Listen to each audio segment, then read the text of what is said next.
Bom, boa tarde, pessoal. Boa tarde. Obrigado pela presença de todos. Hoje eu vou falar um pouco sobre o meu bridge. Todo mundo conhece já, né? Vamos aqui. E vamos lá. Então, o roteiro do que eu vou passar para vocês hoje nesse talk. De onde surgiu a ideia, né? O meu bridge, o projeto. Vou passar sobre a arquitetura e as tecnologias que a gente usa, né, para desenvolver o back-end e o front-end. Vou passar um pouco sobre o fluxo de trabalho hoje dentro do meu bridge, como que funciona. Falar um pouco sobre os contribuidores e no final compartilhar da MyXP como que faz para a gente compartilhar e participar do projeto, né? Então vamos lá. De onde surgiu a ideia do meu bridge, né? Na época eu precisava fazer um TCC para me formar, estava nessa fase da facul, e eu fui conversar com o Gabriel sobre se tinha alguma coisa aqui dentro do lab que desse para fazer um TCC, né? E na época ele comentou sobre esse projeto que eles tinham a ideia de substituir a planilha de horas, que não sei se todo mundo usava ela, mas geralmente dava problema, assim, tipo na virada de ano, tinha que refazer ela, tinha algumas coisas a mais que eles queriam fazer. E também eles já queriam ter um projeto do lab, assim, algo pra galera poder evoluir tecnicamente, aprender coisas novas com um projeto que era do lab e usando as tecnologias que eles já estavam desenvolvendo pro PEC que a gente tem hoje, o novo PEC, né? Então surgiu daí, dessa necessidade. Na época o Fraga, que trabalhava aqui, também estava no mesmo período de TCC, com o apoio do Bridge, né, e a orientação do professor Raul, a gente conseguiu fazer o TCC em dupla, o professor Raul permitiu a gente desenvolver junto. Então a gente formalizou todo esse processo de fazer o TCC em cima desse sistema. Além disso, teve outra coisa que foi bem importante pra gente, foi o PCC da Gabriela Matos, que também é uma antiga colaboradora aqui, uma ex-colaboradora aqui do Lab, que o projeto dela era maior que o meu bridge, mas o meu bridge, que a gente conhece hoje de horas, estava incluso nele, era um submódulo, então ela fez toda a análise inicial do meu bridge, como ia ser, qual era a cara, o sistema, já usando o design system, né? Então foi uma parte do projeto dela, de conclusão de curso, que ajudou bastante a gente. Então quando a gente pegou para desenvolver, a gente já tinha muita tela pronta no Zeppelin, já tinha fluxo, muita coisa já pensada, né? E foi muito massa, assim, que tipo, o Bridge apoiou bastante a nossa ideia, a gente podia perguntar para várias pessoas aqui dentro como que fazia, que a gente não sabia no começo como usar as tecnologias, tinha bastante o próprio contato com o professor Raul aqui dentro, então foi bem legal tipo, poder fazer o TCC aqui dentro, né? Agora a gente já vai entrar na parte da tecnologia. Eu trouxe bastante coisa de código mesmo, bastante link para o Git, já mostrando como que a gente faz. Qualquer dúvida que vocês tiverem, vocês podem parar e perguntar durante o processo, não precisa esperar no final, beleza? Então agora a gente vai entrar mais focado na arquitetura do back-end, tá? Eu separei em duas partes, que hoje a gente trabalha com back e front. Antes de iniciar especificamente como que a gente faz, eu vou dar uma passada no banco de dados, que hoje ele é bem simples, tem só essas tabelas mesmo.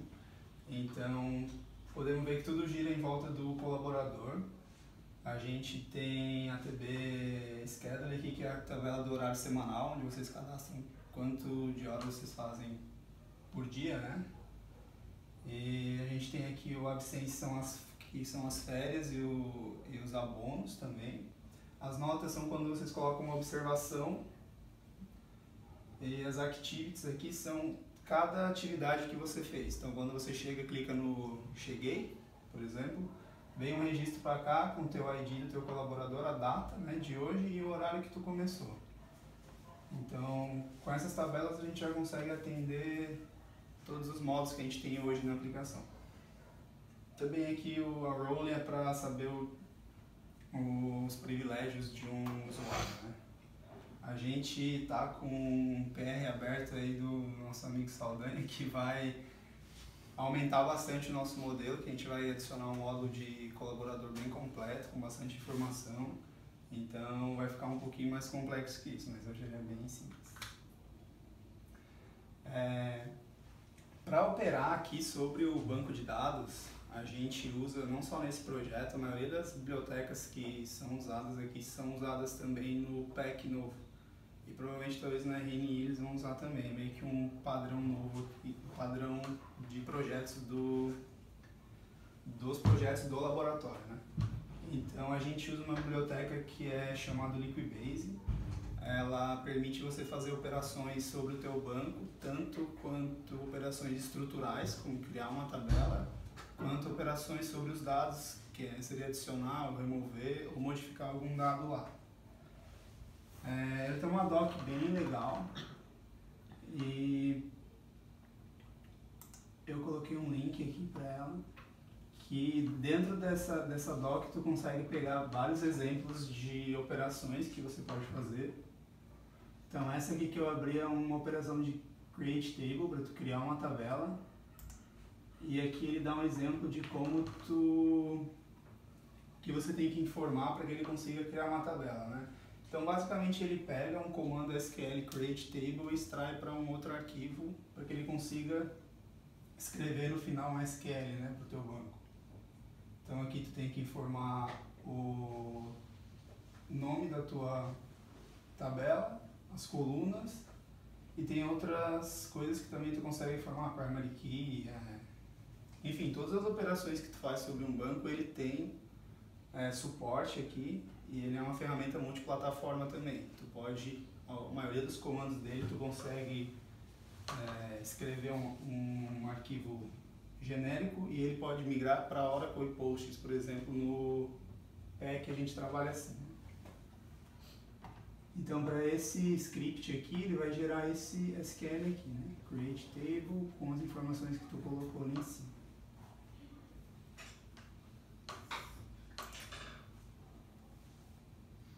Agora eu vou botar a tela cheia.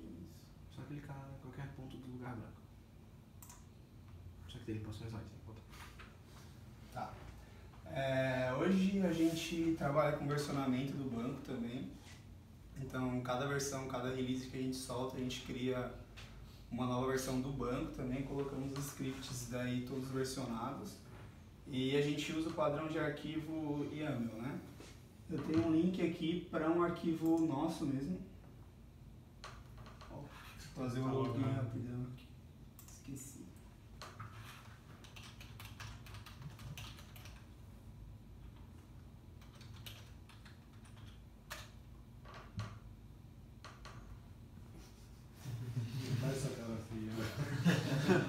Isso aí, galera. Que bom que tu já adotou Estamos adotando Two Factor. Só não recebi. Só não funciona.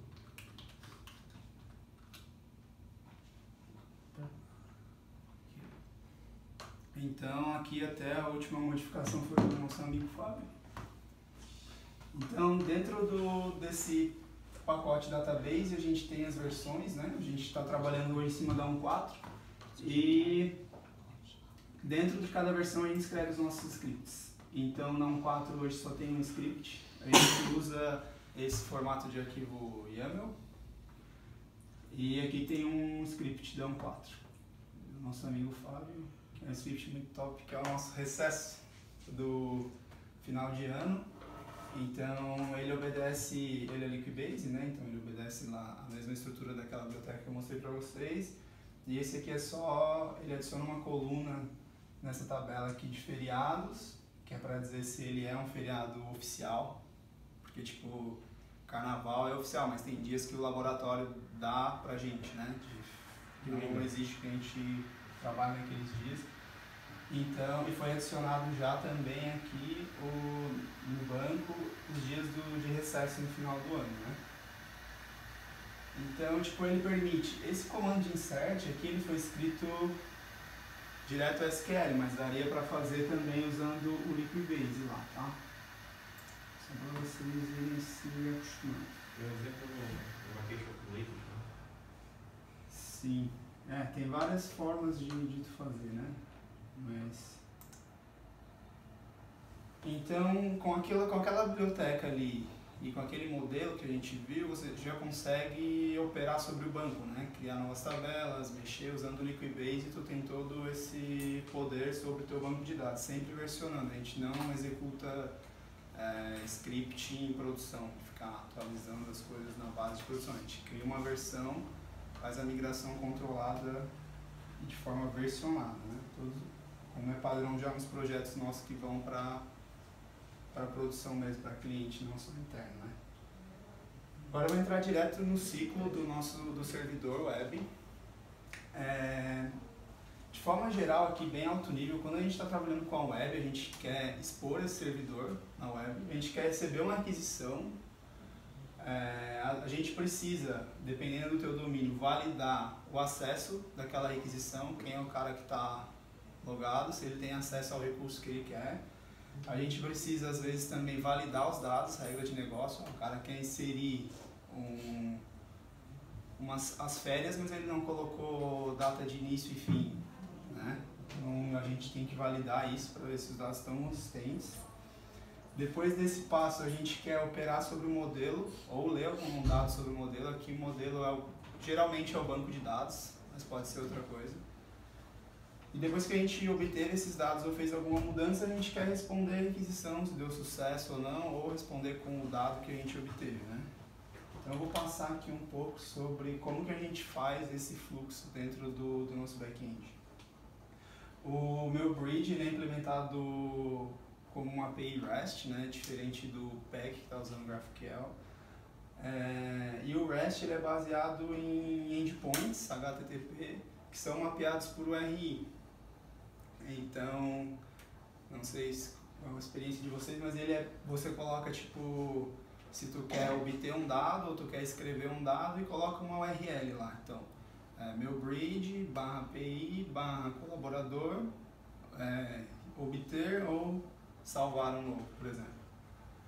E para fazer isso de forma simplificada, eu diria o Spring que é o que a gente trabalha com Java e a gente usa o framework Spring, e utilizando anotações ele simplifica muito a forma de tu mapear esses endpoints, né? Além disso, o Spring também facilita com a anotação o controle de acesso a um determinado recurso, e essa parte dentro da nossa arquitetura a gente chama de controller. Então os controllers são onde a gente expõe os nossos endpoints e faz os mapeamentos. Tem um link aqui, é mais fácil ver do que entender eu falando. Esse aqui é um controlador dos relatórios, é um módulo administrativo, né? Então, como é que funciona? A gente usa esse padrão de nomenclatura controller e o tipo do domínio dele, né? Então, a URI que eu falei é isso aqui, é esse mapeamento que tu vai mandar na tua requisição. Então, esse é o mapeamento de API e report. E a gente tem dois tipos de report aqui. A gente tem um report de balanço de horas e um de férias. Então, é só você escrever o teu método aqui e especificar, né, para cada um a diferença, escrever um método, e o próprio Spring já, quando recebe a requisição, ele já te joga aqui, já te joga executando o código aqui embaixo. Sobre a validação que eu sobre o controle de acesso que eu falei, o Spring tem essa anotação de security aqui também, onde tu consegue passar para ele o tipo de usuário que tu quer, né, qual o nível que ele tem que ter. Nesse caso, com uma funcionalidade administrativa, tem que ter ou o perfil de administrador ou de líder. Então é bem simples. Se hoje tu quiser expor um endpoint novo no meu grid, basta tu criar um controlador novo, ou se já existir para aquele modelo, tu adicionar aqui um novo, poderia colocar aqui, a gente tem poderia tipo feriados, por exemplo. Vamos colocar um /holiday aqui, e ele já cairia aqui e a gente poderia executar o nosso código para obter os feriados, né?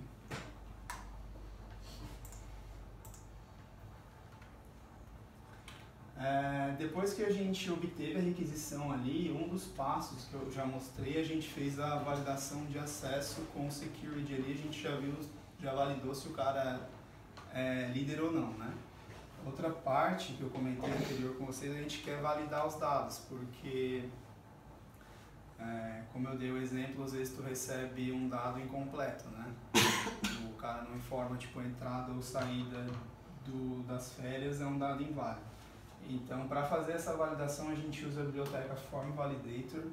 É uma biblioteca que foi implementada aqui dentro do Lab e ela é distribuída dentro dos projetos também que a gente usa e facilita bastante, né? E a gente escreve as regras de negócio de validação nessas classes de validadores. E aqui tem mais um exemplo para a gente ver como é feito. Esse aqui é o validador das férias. Então a gente escreve uma classe obedecendo esse padrão aqui, coloca também o nome do domínio, né, do que tu está trabalhando, com o validator, implementando o form validator, que é a biblioteca que a gente usa, e o tipo do dado que tu quer validar. E ele vai cair para ti nesse método aqui que é obrigado a tu implementar por causa da interface. Então aqui dentro tu consegue escrever as regras que tu quer que sejam obedecidas para esse domínio, né? Então, por exemplo, aqui ó, foi escrito que é obrigatório a data de início, a data de fim, e o tipo aqui é porque pode ser, a gente trata da mesma forma férias e atestado, por exemplo, então tem que especificar o tipo aqui.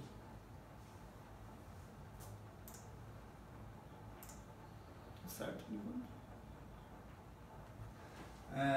Beleza, então depois que a gente já pegou nossos dados, viu que o cara tem acesso, pode ter acesso àqueles dados, validamos que o cara está querendo mexer dentro da nossa API, a gente precisa ir no banco efetivamente pegar esses dados, né? Para isso a gente tem uma camada serviço que ela é responsável pela lógica de negócio da aplicação. Ela utiliza commands e carry, que eu vou mostrar depois, que são classes auxiliares para ele conseguir fazer as coisas. Recebe os dados já validados. Então vamos ver como que é a carinha de um serviço. Esse aqui também é o do AdSense, que é das férias. Então aqui geralmente a gente expõe os métodos, o que a gente quer fazer. Nesse caso tem um método de load, que ele carrega uma férias ou um atestado pro cara. E a gente tem também um método de save. Tem alguns outros aqui, delete, geralmente são as operações de CRUD que ficam nele, né? E quando eu disse lá que ele usa os commands, pode ver que, por exemplo, nesse método aqui ele foi só um delegador, né? Ele chamou outra classe para fazer para ele a lógica. Então, tem casos mais simples, esse aqui já é um pouco mais complexo, porque ele aplica uma regra de negócio também que é para enviar um e-mail para a gestão. Então aqui ele executa, ele salva as férias do cara, e depois ele, se é férias, né, pode ser que não seja férias aqui, mas se for férias ele manda um e-mail para gestão. Então, tipo, ele meio que organiza outras classes para operar sobre o teu domínio.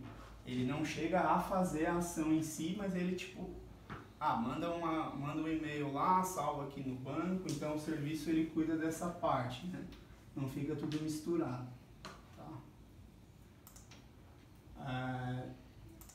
E depois do serviço a gente chega nos commands e carries, que são a parte onde a gente realmente escreve a lógica. Quero salvar alguma coisa, então é aqui que tu vai escrever a lógica para salvar. Quero obter dados do banco, então é aqui que tu vai escrever a tua carry, por exemplo. Então eu peguei dois exemplos aqui. Esse aqui é para salvar. Ele é relativamente simples, que é uma entidade simples. Então ele recebe o teu dado, a gente usa esse objeto DAO aqui, que também é um padrão de projeto aqui do Bridge, que ele oferece para ti tanto carry, para tu conseguir conectar com o banco, tanto quanto opções de dar update, save, porque aqui a gente está trabalhando com um contexto de transação, entre outras coisas que pode dar no banco, então a gente usa esse objeto para ele controlar isso para a gente. Então, basicamente, a gente constrói uma entidade aqui, popula ela com os dados que a gente recebeu, e aqui a gente fala para o nosso DAO persistir esse dado, ele que é responsável por fazer isso, tá? A obtenção dos dados aqui, esse é um exemplo de uma query, quando tu quer ir lá no banco buscar uma informação, aqui é do colaborador, tá? Então a gente escreve o select, aqui o que dados a gente está querendo da entidade, né, do banco. Nesse caso aqui pegou a ID, usuário, nome, o e-mail e o link da imagem, né? Então aqui se a gente tiver alguns filtros, a gente aplica os filtros na query e depois retorna o nosso resultado populado.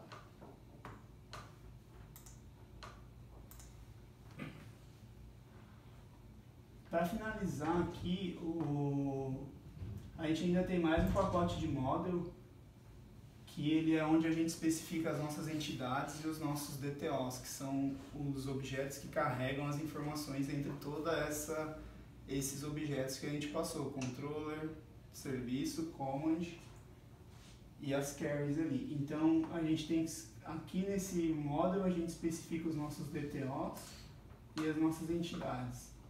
As entidades aqui, elas são os mapeamentos do banco, né? Porque a gente usa lá o Liquibase para criar as tabelas, mas no fim das contas a gente quer usar o Java para mexer com o banco, né? Então a gente sempre, para cada tabela que a gente tem, a gente cria uma entidade igual essa aqui, para a gente conseguir operar sobre o banco. Então a gente anota aqui, ó, table, coloca o nome da tabela, a gente coloca o ID, aqui no caso ele usa sequence, né? Então a gente especifica a sequence que ele vai usar, a gente faz o mapeamento para cada coluna do banco, a gente coloca um atributo aqui. Então o nome, por exemplo, vai vir para essa string de nome, e assim por diante. Então com o mapeamento dessas entidades a gente consegue manipular o banco, salvar e obter os dados de lá.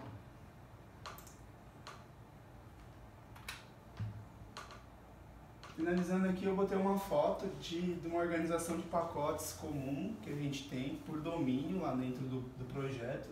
Então aqui é do schedule, que é o horário semanal. Geralmente, tipo, vou desenvolver no meu bridge, vou pegar um módulo novo, tu vai ter essa estrutura aqui, porque geralmente tu vai fazer as ações de salvar, buscar e essas que a gente passou, e para elas tu vai ter que ter um controller para tu receber as chamadas da API, fazer a validação dos dados, fazer a chamada para ser alterado o banco de dados. Aqui tu faz a carga, né? Ou a carga ou a alteração no banco, e o modelo é onde tu define como que vai ficar teus dados das entidades. Então geralmente tem essa carinha aqui, quando tu vai criar um novo, você já cria esses pacotes, muda o nome aqui do teu domínio e cria tuas classes aqui dentro.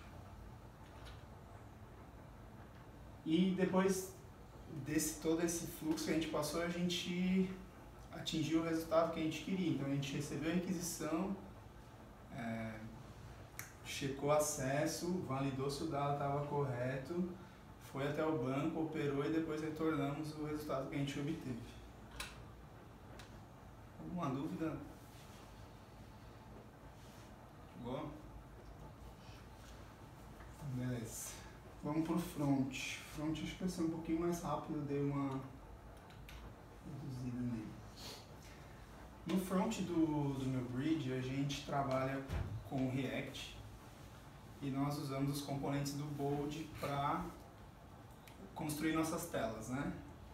A gente já teve uma palestra do Bonete aqui também sobre CSS em JS, que é escrever o CSS nos arquivos, a gente também usa lá, e agora a gente está migrando para o Hooks, que é um padrão novo, né? O jeito novo que o React está migrando. No começo, quando a gente iniciou o Dev, não tinha Hooks ainda, então tem bastante coisa que está estruturado do jeito mais comum da galera que programou mais para trás no React, que é usando classes, né?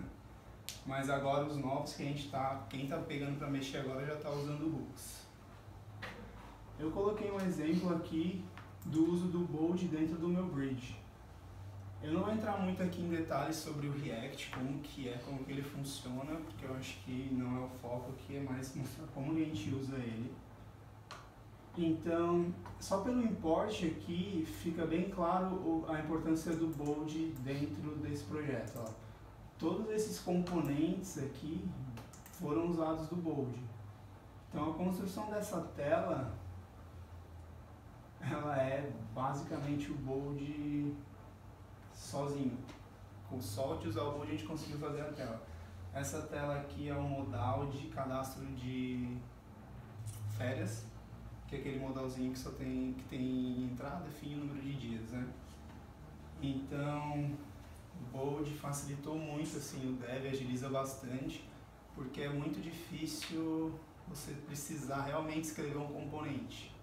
Geralmente você só usa os que tem lá e você já sai resolvendo os teus problemas de negócio mesmo, não fica muito focado na tecnologia, como é que eu vou fazer esse botão, como é que eu vou fazer para minha tela funcionar aqui, eu preciso de uma tabela, tipo, não, tu já tem a tabela pronta, tu vai focar nas regras, no que tu tem que resolver ali.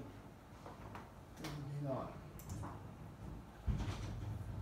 A parte do CSS em JS, aqui tem um exemplo de outra classe, que esse aqui é do horário semanal, que para estilizar a tela ali a gente escreve direto no arquivo, no nosso CSS. Então é um padrão que a gente usa aqui, facilita bastante quando tu precisa mudar alguma coisa no CSS, você já vai direto na classe, não precisa ficar procurando arquivo separado. Tudo muito rápido, gente. Tá de boa? Alguém conhece um pouco de React? Não conhece não. Não sabe, tudo aí. E o uso de hooks, eu acho que eu tinha colocado, não veio. Tá no outro.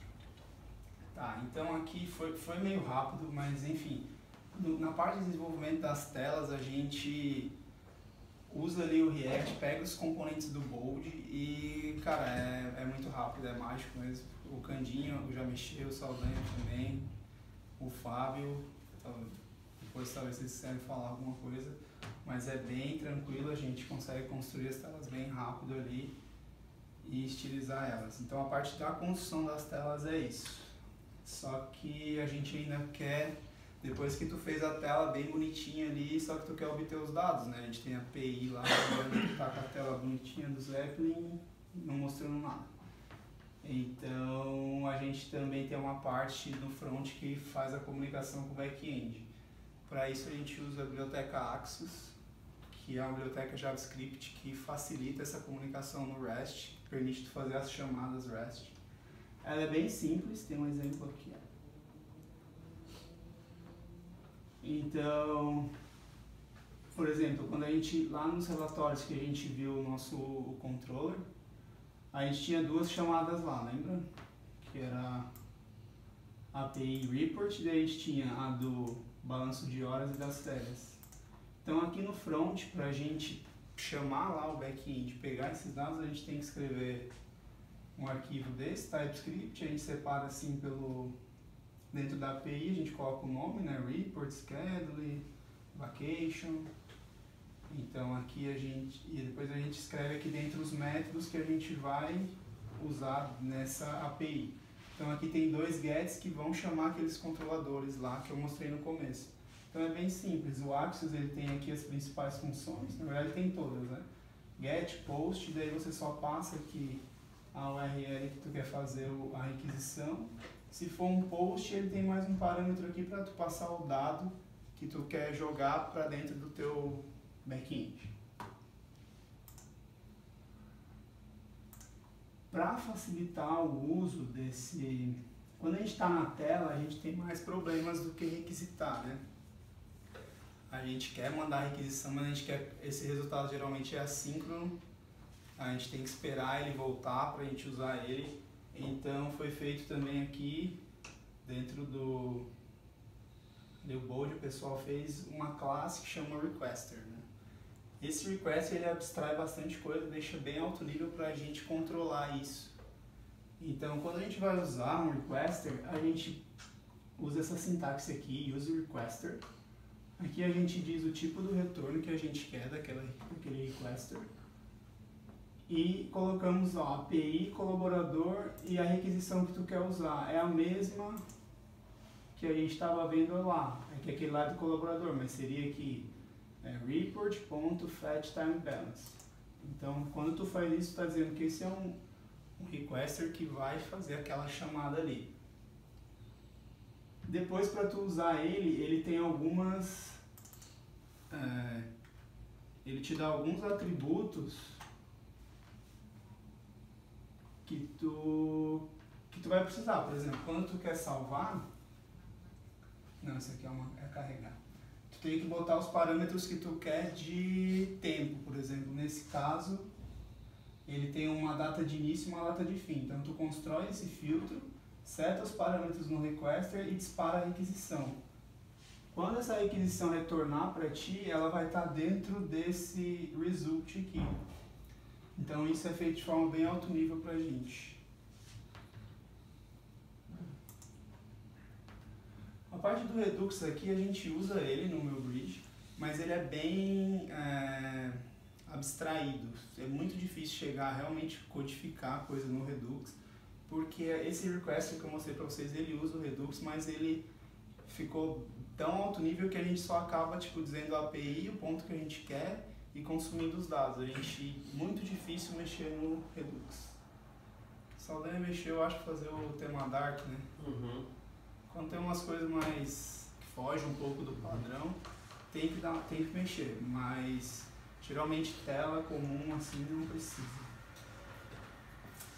Então aqui é um pouco da organização dos packages do front. A gente tem de forma geral esses packages macro aqui, API onde a gente especifica as chamadas de back-end. Componentes, nós colocamos alguns componentes que tivemos que customizar do Bold. Por exemplo, o Bold, por default, ele marca os erros embaixo do campo. Então, se tem algum erro, ele coloca embaixo. Ali na tela de registro diário, a gente tem um monte de campinho de data. Se fosse colocar embaixo, tipo, data vale, sei lá, e eu não ia caber, tem um monte de campinho bem coladinho, com uma string embaixo, assim, quebrava toda a tela. Então, esse foi um exemplo que a gente teve que escrever um componente aqui, que altera a forma que aquele lá valida, que aqui a gente põe um tooltip. Então, em alguns casos a gente tem que fugir um pouquinho do Bold, são raros. Algumas hooks que a gente implementou, as imagens, o requester, mas o que importa mais mesmo aqui é a view, que é onde ficam todos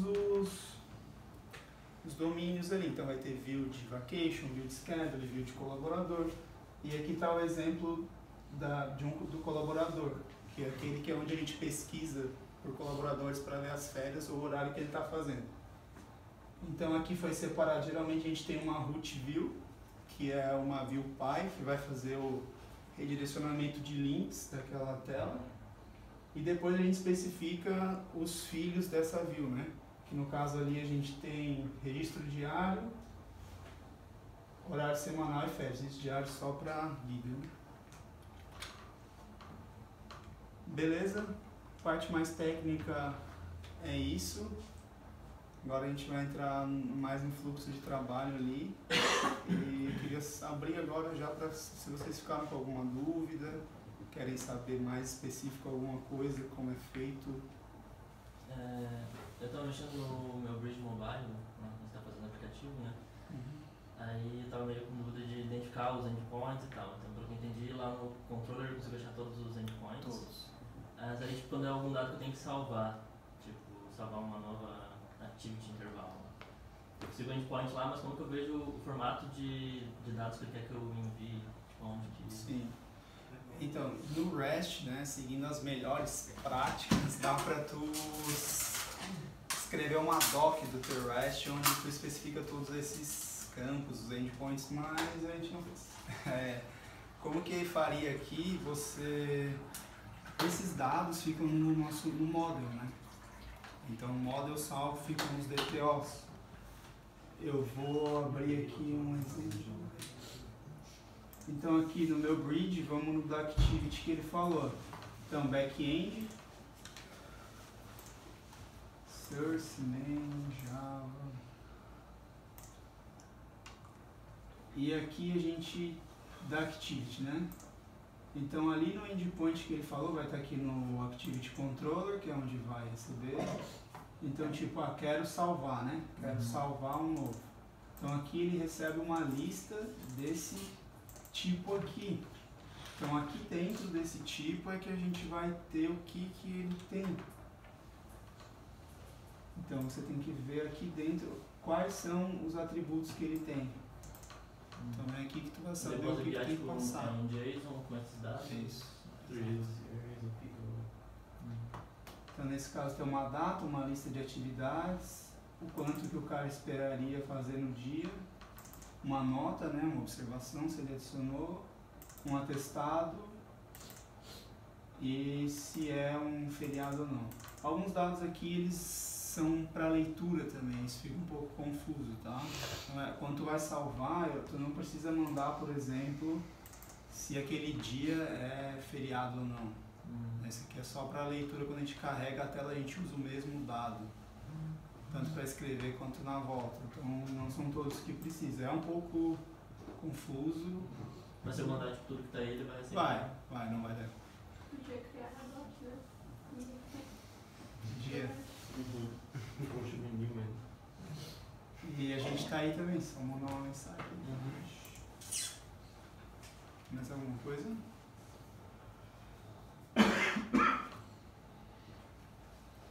Beleza. Então,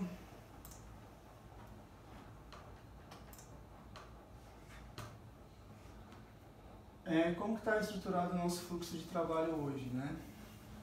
A gente usa o Git, tudo no Git. A gente trabalha muito com issues, todas as nossas demandas, seja lá bem grande como criar um módulo ou bugs, a gente cria uma issue para ele e a issue controla todo o nosso fluxo de trabalho. A gente trabalha também com milestones e release, que são funcionalidades do Git ali, que permite tu versionar o teu código, né? Então, tipo, quando a gente vai criar, a gente está na versão 1.4, a gente cria a milestone 1.4, coloca, atrela aquele milestone nas issues que a gente quer entregar naquela versão.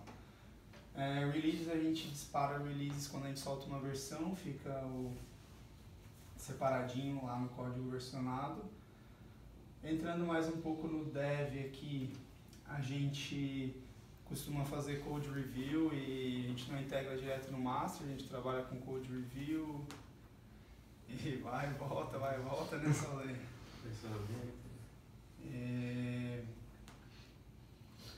Que mais? Agora a gente começou, estamos para subir a doc, iniciativa da Amanda. Então a gente está tentando se aproximar bastante de um processo de trabalho mais profissional, vamos dizer assim, mais a cara do Bridge. No começo, antes do RNI se envolver, ele ainda era bem menos maduro, vamos dizer assim, mais informal, não tinha muito fluxo de trabalho. Começou a dar uns problemas quando a gente teve mais pessoas colaborando. Então a gente está ainda num processo, né, de descobrir a melhor forma, como que a gente vai fazer. Tá bem legal, tá bem melhor do que era antes. E eu vou entrar aqui no Git, vou mostrar para vocês como está estruturado, que eu acho que é mais fácil.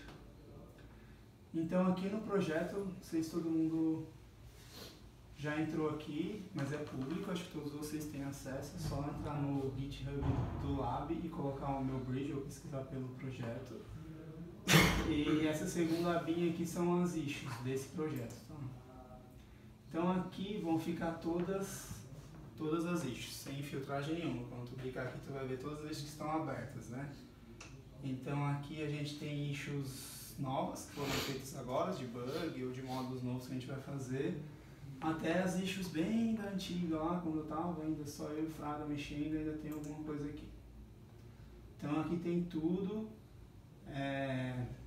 Vocês podem pesquisar aqui, achei um bug, por exemplo, né? dá para ver se já tem alguma coisa reportada, alguma solução. E principalmente para sugerir mudanças ou querer participar, a gente é público aqui, qualquer um pode vir criar uma issue, sugerir uma mudança, né? O que mais que eu posso mostrar aqui? Vou mostrar os milestones que eu falei lá. Então aqui a gente cria, para cada versão que a gente planejou, um milestone.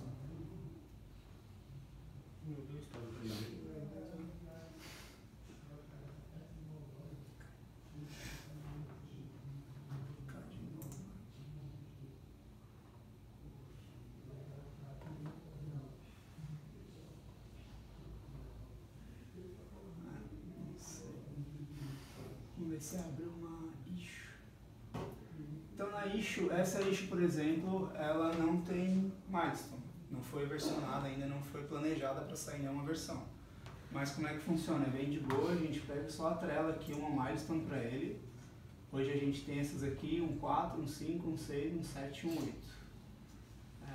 Eu queria abrir ali, mas tá difícil. Vamos ver se ela vai.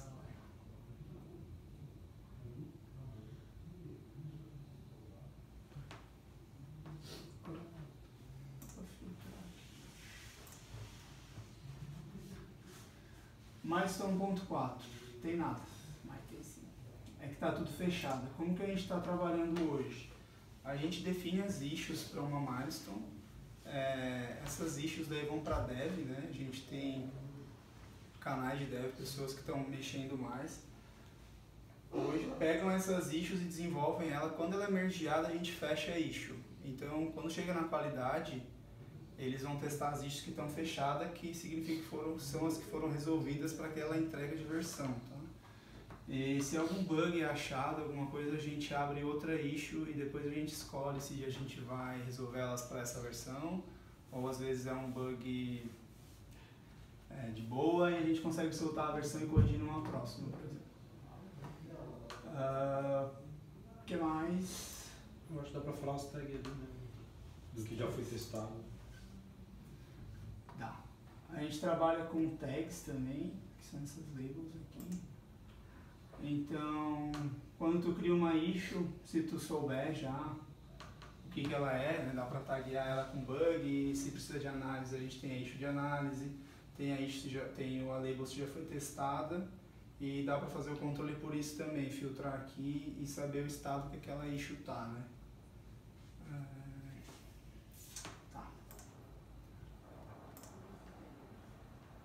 A parte da doc a gente ainda não subiu ela, mas está para sair logo.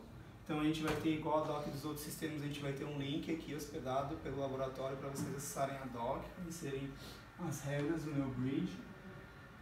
E a gente tem a doc também lá no Git, quem quiser contribuir, chegar nessa parte agora. Falando um pouco sobre os contribuidores. Hoje a gente tem 18 committers ali no Git, mas a gente tem mais pessoas que já trabalharam, a gente tem PRs abertos também, talvez entre mais committers aqui dentro. A gente vai além do dev nesse projeto, a gente tem a qualidade trabalhando bastante com a gente, o Nathan, Silvia, o pessoal já se envolveu bastante, está sempre ajudando. A gente tem frente de análise também, a Amanda principalmente assumiu agora, quando eles pegaram o projeto lá na RNI mais forte. E a gente também tem o design, que está hoje em responsabilidade da Laís, que ajuda a gente.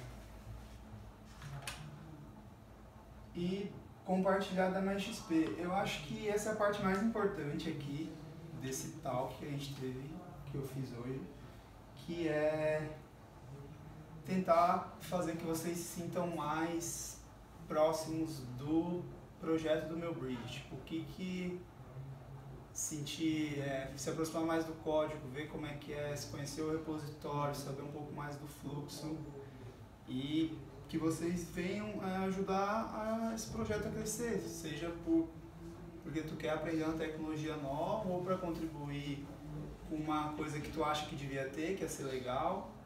E é massa que a gente tá não só no dev aqui, né? Como eu mostrei, a gente tem várias frentes. Então, acho que foi o Ângelo, né, Amanda, agora? Ele trabalha na qualidade, mas ele tem interesse pela análise. E aqui no meu bridge ele teve a oportunidade de se aproximar um pouco mais da realidade de um analista. Trabalhou junto com a Amanda e escreveram a doc, né? Participaram junto. Então a parte de qualidade também, eu não falei aqui, até depois quero ver, talvez o pessoal dar um talk sobre testes, né? A gente tem uma infra bem boa para escrever testes aqui, então dá para se aprofundar nisso também, testes automatizados, teste de integração, teste unitário. E a parte de dev é o que eu apresentei para vocês, né? Tem bastante coisa legal aqui, mexer com padrões que são usados tipo em todo lugar. REST é uma coisa bem comum, a galera ainda usa muito. Aprender ali, mexer com Spring, toda a parte de validação de back-end, SQL, Query. O front nosso é bem moderno, bem legal, usando React ali, a gente está migrando tudo para Hooks. Então, tipo, é um projeto muito massa, a galera se ajuda bastante. É bem legal, a gente está sempre disponível, na medida do possível, para ajudar a galera, botar o código na máquina para rodar, tirar dúvida, até a parte de escolher as issues ali. A gente tem canais do Slack no meu bridge, que acho que é uma das formas talvez mais fácil de vocês começarem a... Não começarem, mas tipo, se comunicar com quem está mais envolvido nesse projeto. E...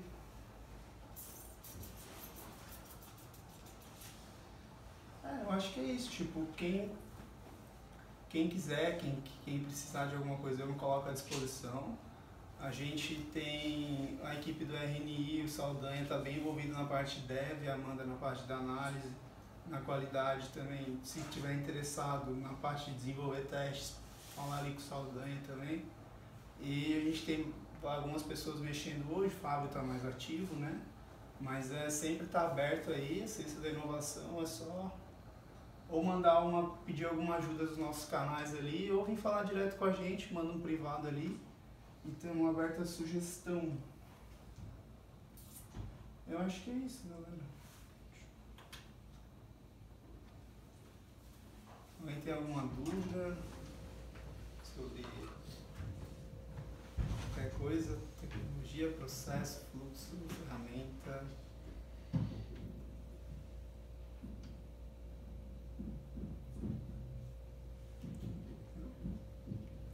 Então é isso, vamos finalizar. São as notinhas, últimas notinhas, né?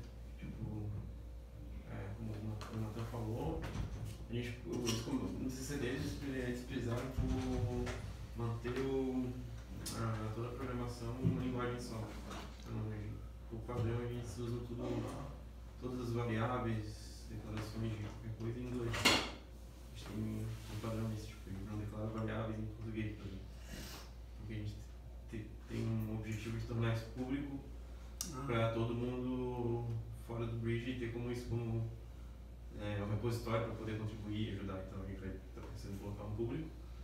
Daí, como você falou ali no fluxo de trabalho, a gente mudou alguns conceitos porque estavam um pouco com mais gente, acabou dando alguns conflitos, então a gente tem... quero desenvolver. Você não pode perguntar ali para desembocar assim, talvez na análise, para ver se tem um nicho mais simples para você fazer, para você entender, pegar o sistema, que é uma necessidade da aplicação no momento. Você pode chegar e conversar com a Amanda, por exemplo, queria brincar com alguma coisa ali. Né? Renata também? Não. O Renata está sempre à disposição, né? Ele tem outro canal, ela viu. Tem muitos issues aqui que seriam legais se estar em produção, ao invés de pegar e escolher um nicho aleatório, assim, bem só para frisar isso. Sim, isso que ele falou é bem importante, esqueci de falar. A ideia sempre foi a gente ter esse repositório público, né? A gente como laboratório quer contribuir para a sociedade e esse é um projeto bem legal, se encaixa em vários contextos de outros lugares, não só no nosso. A gente ainda não conseguiu fazer isso, a gente está com alguns probleminhas que a gente está muito atrelado hoje a regras de negócio nossa aqui, dentro da aplicação. A gente está conversando para decidir como que a gente vai conseguir meio que desacoplar o projeto com o Bridge, deixar ele mais genérico, né?